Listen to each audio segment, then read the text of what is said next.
ក្រុមហ៊ុន Power Cigar Tobacco Co Ltd មានទីតាំងស្ថិតនៅភាគនិរតីនៃប្រទេសកម្ពុជានិងមានថ្នាំជក់ល្អលេខ1ដែលជាផលិតផលដំណាំក្នុងស្រុកតែមួយគត់យើងមានរោងចក្រសម្រាប់ផលិតស៊ីហ្គានិងបារីដែលមានផ្ទៃដីសរុបចំនួន 121,200 ម៉ែត្រការ៉េដែលស្ថិតនៅតាមបណ្ដោយផ្លូវជាតិលេខ4ក្នុងក្រុងព្រះសីហនុសង្វាក់ផលិតកម្មយើងបានបំពាក់នៅបច្ចេកវិទ្យាទំនើបចុងក្រោយបង្អស់ពីប្រទេសអាល្លឺម៉ង់និងអ៊ីតាលីដោយសារតែយើងបានប្រើប្រាស់នូវឧបករណ៍ទំនើបទាំងអស់នេះហើយទើបធ្វើឲ្យយើងអាចផលិតបារីបានរហូតដល់ 7,000 ដើមក្នុង1នាទីនិងម៉ាស៊ីនវេចខ្ចប់អាចខ្ចប់បានរហូតដល់ 400 សុងក្នុង1នាទីរាល់ការផលិតទៅតាមដំណាក់កាលនីមួយៗត្រូវបានត្រួតពិនិត្យយ៉ាងល្អឥតខ្ចោះពីសំណាក់អ្នកជំនាញមកពីបណ្ដាប្រទេសផ្សេងៗគ្នា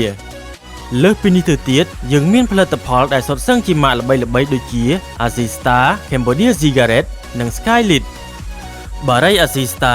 ត្រូវបានផលិតឡើងនៅក្នុងឆ្នាំ 2019 ដែលមានពីរប្រភេទគឺ Azista Classic និង Azista Ice Coffee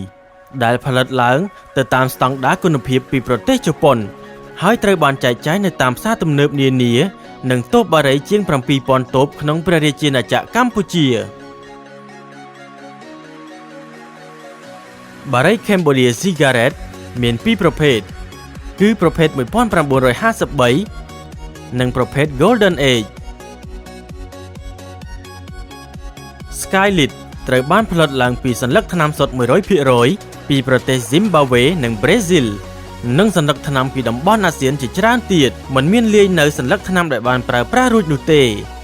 ដោយការរួមបញ្ចូលសន្លឹកថ្នាំដែលមានគុណភាពជាច្រើនសន្ទាប់នេះហើយទើបធ្វើឲ្យបារីនេះមានរសជាតិដ៏ល្អឥតខ្ចោះពិសេសលើសគេ